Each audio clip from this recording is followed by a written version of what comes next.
Hoje eu quero falar sobre algo extremamente importante para os brasileiros, pesquisando o EB5, que é aquele programa de investimento na, com o objetivo de obter o Green Card. Gostaria de falar hoje sobre o Visa Bullet, porque muita gente escuta esses termos como Current, Retrogression, Priority Date, aquela fila enorme que a China e Índia enfrentam. E honestamente, isso acaba ficando muito confuso à maioria dos brasileiros.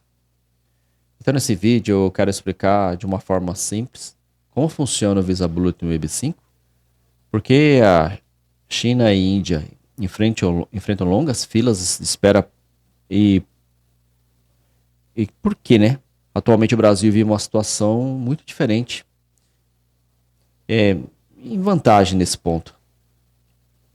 Primeiro vamos entender um pouco o que é o Visa Bullet. Todo mês o Departamento de Estado dos Estados Unidos publica algo chamado Visa Bullet. Esse boletim basicamente controla a disponibilidade de vistos das categorias de imigratória, incluindo o B5. Em termos simples, ele funciona como um sistema de gerenciamento de fila, porque os Estados Unidos ele não emite visto imigratório ilimitado para todos os anos. Existe um limite anual. E quando a demanda de um determinado país fica extremamente alta, começam a surgir filas de espera. E é aí que entra o conceito de retrogression, né? Retroagir. O retrogression, basicamente, ele significa que a fila ficou muito maior porque existem mais pessoas aplicando para um determinado visto daquela categoria. Então, por exemplo, imagine que várias pessoas começam a aplicar para o EB5 aqui do Brasil. Hoje está current, hoje está disponível. Mas se isso ocorrer, ele acaba criando uma fila para poder organizar. É um dos maiores exemplos dentro do EB5 dos investidores chineses que enfrentam uma fila enorme há muitos anos. Porque a demanda da China cresceu enormemente ao longo do tempo. A Índia também começou a enfrentar forte pressão nos últimos anos, porque o número de investidores indianos aumentou drasticamente. E aqui é que muitos brasileiros ficam confusos, porque quando escutam sobre aquela fila da China e da Índia, imediatamente eles pensam: ah, então o Brasil também está nessa situação? Ou seja, eu também vou ter que, se eu aplicar para o visto, eu também vou ter que ficar esperando tanto tempo para poder ser feito o meu processo, ter analisado, o meu processo ser passado por uma análise. Pelo menos nesse momento, não há.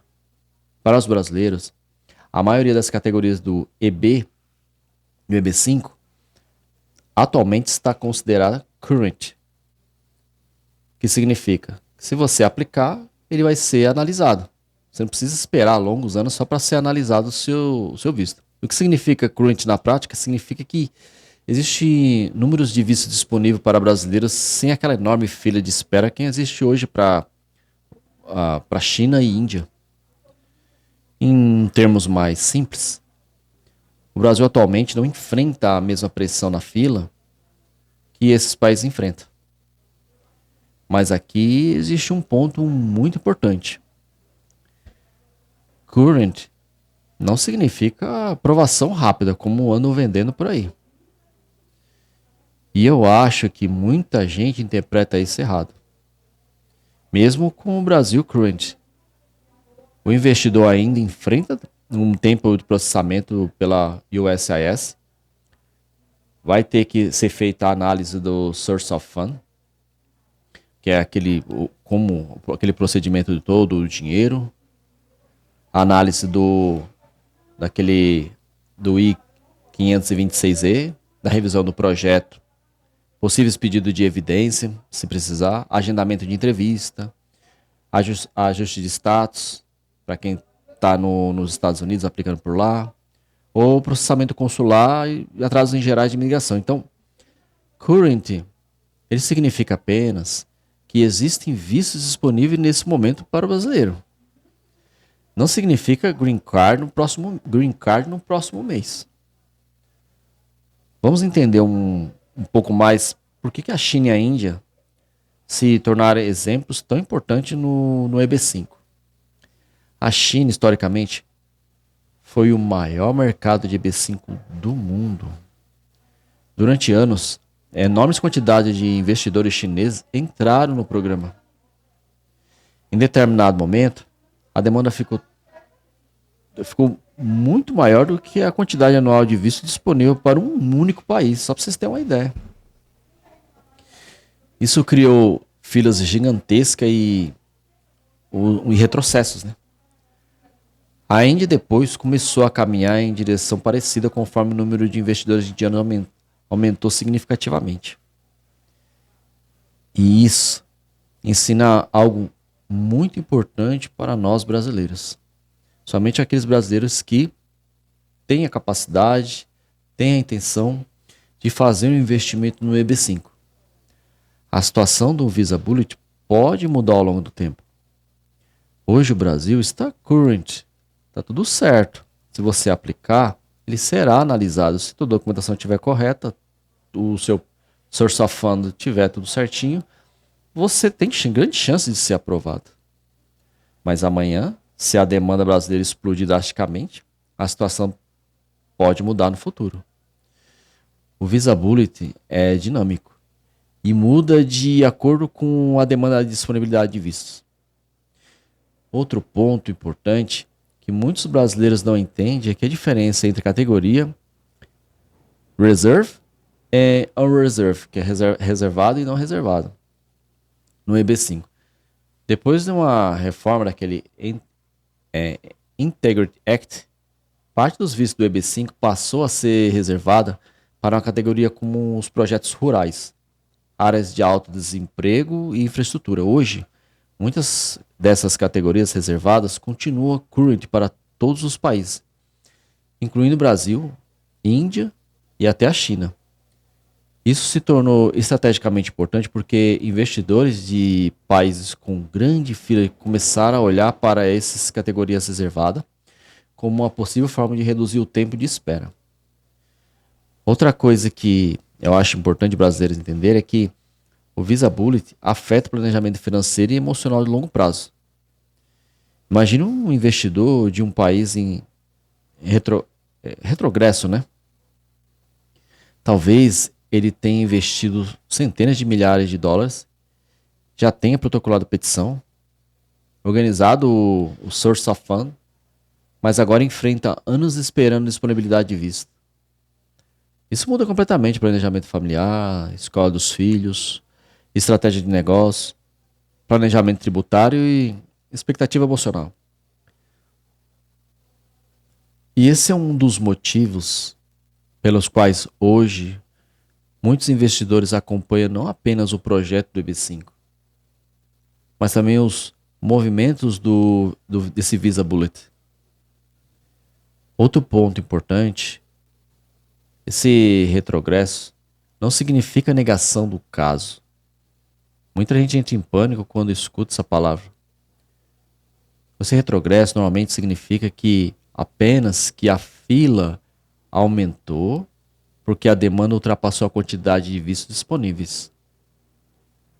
O caso ainda pode continuar, né, andando, mas existe um calendário, né? Eles fazem uma conta de que, imagine que está caminhando para uma certa data, para eles conseguirem ter o controle,